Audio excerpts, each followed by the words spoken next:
Snehal गरपणकर, SP9 मराठीमध्ये आपलं पुन्हा एकदा स्वागत। तर पाहूयात आजची विशेष बातमी। महाराष्ट्र राज्य नागरी पतसंस्था फेडरेशन मुंबई आणि भागीरथी नागरी सहकारी पतसंस्था कोल्हापूर यांच्या संयुक्त विद्यमाने आयोजित महिला सहकार मेळावा, एक दिवसीय प्रशिक्षण शिबिर आणि सहकार साम्राज्ञी सक्षम महिला सक्षम सहकार पुरस्कार वितरण सोहळा सायबर कॉलेज येथील आनंद भवन सभागृहात मोठ्या उत्साहात पार पडला।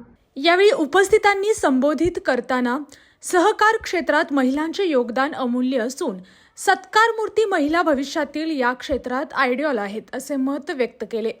तसेच महिलांच्या माध्यमातून सहकार चळवळीला नवी गती देण्यासाठी राज्य शासन आणि फेडरेशन एकत्रितपणे प्रयत्नशील असून पतसंस्थांच्या प्रगतीसाठी आवश्यक कायदेशीर सुविधा लवकरच केल्या जातील अशी ग्वाही देखील दिली।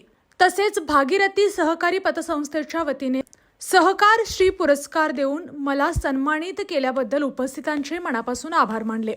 या प्रसंगी कोल्हापूर महापालिकेच्या महापौर माननीय रूपाराणी निकम, महाराष्ट्र राज्य सहकारी पतसंस्था फेडरेशन अध्यक्ष माननीय ओमप्रकाश दादाप्पा उर्फ काका कोयते, भागीरथी पतसंस्थेच्या अध्यक्षा माननीय अरुंधती महाडिक, गोदावरी अर्बन पतसंस्थेच्या अध्यक्षा माननीय राजश्रीताई पाटील, जिल्हा प्रमुख माननीय विजय बलुगडे, शरद सुतगिरण, व्हाईस चेअरमन माननीय अशोकराव फराटके, फेडरेशनच्या मुख्य कार्यकारी अधिकारी माननीय सुरेखा लवांडे, सहसचिव माननीय भारतीताई मुथा, संचालिका माननीय निलिमा बावणे, उपकार्याध्यक्ष माननीय अंजलीताई पाटील यांसह राज्यभरातील पतसंस्थांच्या महिला पदाधिकारी मोठ्या संख्येने उपस्थित होत्या।